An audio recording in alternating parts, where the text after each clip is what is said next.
안녕하세요, 주변들의 정인근 변호사. 안녕하세요, 송재성 변호사입니다. 우리 의사 선생님들이 가해자가 실제로 맞는 경우도 있겠죠. 네. 그렇긴 한데 저희가 진행을 하다 보면 상당수 부분이 우리 의뢰인의 신분이 의사다 보니까 명예도 있고 돈도 있고 하니까 내가 좀 이렇게 압박을 하면 어느 정도 뭐 합의가 되겠다. 그러니까. 이런 식으로 판단해가지고 뭔가 소송이 들어오거나 고소가 들어오는 경우가 사실 많고. 맞아요. 이럴 네. 때일수록 근데 우리는 그렇죠. 원칙대로 해결해. 우리는 엄청 빡세게 진행하거든. 원칙대로 해결해야지 나중에 부작용이 안 생기지. 대충 합의하고 넘어가려고 하는 순간 그렇죠. 나중에 구덩이처럼 풀어놔가지고 더 많은 대가를 요구해요. 그렇죠. 좀 안타깝게도 의사 선생님들이 되게 똑똑하고 전문적이신데 멘탈이 좀 약하신데. 멘탈이 약해요. 네, 그러다 보니까 정신적인 고통 속에서 내가 돈을 어느 정도 지출을 하더라도 벗어나고 싶다라고 생각을 하시지만 상대방은 우리가 의사다 보니까 그렇지. 의사 선생님이 생각하는 것보다 더 많은 돈을 요구하기 때문에 사실 이게 맞고도 안 맞아. 그렇지. 근데 사실은 그거 보면 우리는 약간 피가 거꾸로 섰는데 아니 우리가 잘못한 것도 없는데. 그렇지. 네. 근데 뭐 몇 억을 요구하고 있어. 그럴 때가 있어. 뭐 하자는 거야. 그럴 때가 라는 있어. 생각이 사실 저는 많이 들어서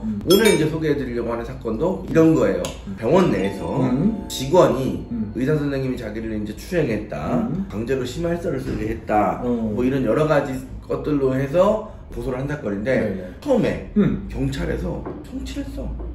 그냥 통실해버려. 네. 우리가 선임돼서 변호를 하고 있는데 선임 전이었어. 그럴 리가 없어. 네, 네. 이런 게 있었어요. 뭐 그러니까 고소인이 내가 뭘 잡고 있는데 그 선생님이 여기 와서 이제 추행을 했다라고 했는데 영상이 있는데 그 뭔가를 잡고 있는 그 여성은 고소인이 아니라 딴 사람이야. 그러니까 쉽게 말하면 전제가 틀렸어. 그래가지고 이제 그런 기본적인 사실관계들부터 고소인이 주장하는 거하고는 다르다 이런 것들을 밝혀냈죠. 그러니까 이제 검찰 가서는 결과적으로 송치가 돼서 올라온 사건임에도 불구하고 모든 범죄 사실에 대해서 혐의 없음 증거 불충분. 얼마나 억울했어. 아니 CCTV가 있으면 상대적으로 굉장히 명확한 사건이잖아요. 아니, CCTV 영상을 CCTV가 아니야. 뭔가 촬영하는 중에 발생한 일이라. 뭐 방송국이든 그렇죠. 뭐든 나와가지고 촬영하고 있었다는 그렇죠. 거 아니에요. 네. 그럼 영상이 있었다는 걸 인지를 할 수 있을 텐데 왜 그거를 왜 수집 안 했냐는 거야 경찰이. 나도 그걸 모르겠네. 근데 어쨌든 찾았더니 그게 있어. 물건을 딴 사람이 들고 있어. 이게 뭐야? 고소인 들고 있는 것도 아닌데 거짓말이잖아. 그러니까 아니 이게 만약에 인정을 하고 제가 했어라고 하면 경찰 입장에서 얘는 당했다고 얘는 했다고 하니까 그럼 뭐 촬영이 있든 없든 상관이 없지. 그런데 뭐 여기는 부인하고 있는데 그러면 추가적인 증거가 없는지 뭐 노력을 전혀 안 했다는 거예요. 이게 또 수사기관에서 피해자가 얘기하면 피고소인이 뭐라고 얘기를 하든 들어주지도 않고 네가 안 만졌으면 이렇게 울겠어? 이런 식으로 하니까 이런 게 있으니까 이런 게 또 송치가 되는 거 아니겠습니까? 맞아. 이렇게 해가지고 우리 의사 선생님께서 오랫동안 수사 선상에 올라가지고 조사를 받고 뭐 처분을 안 나고 이러는 와중에 시간 한 2년 지났어. 이거 어떻게 보상할 건데 이런 거. 불쌍하다 이거지 불쌍해. 의사 선생님 화이팅입니다. 네. 어쨌든 뭐 그래서 이 사건 같은 경우에는 검찰의 불기소 결정이 난 후에 피해자 검찰하고 했어요.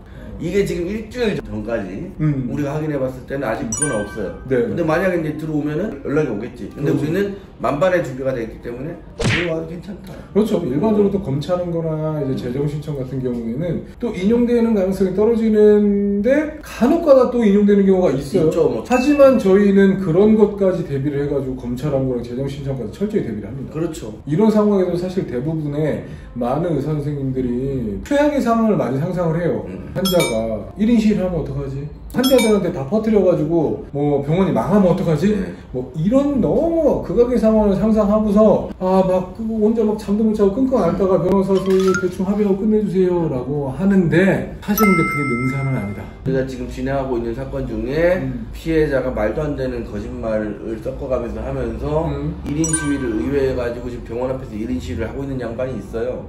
우리가 그 빡세게 다투고 있거든. 2억 달래 2억. 답답합니다. 일단은 뭐 각자의 사정이 있는 거니까 그럼 그 사건 속에서 파헤쳐보도록 하고 의사 선생님들 멘탈만 다지시면 저희가 다 해결합니다. 걱정하지 마십시오. 그래요. 오늘 차는 여기까지 할까요? 구독과 좋아요 눌러주세요.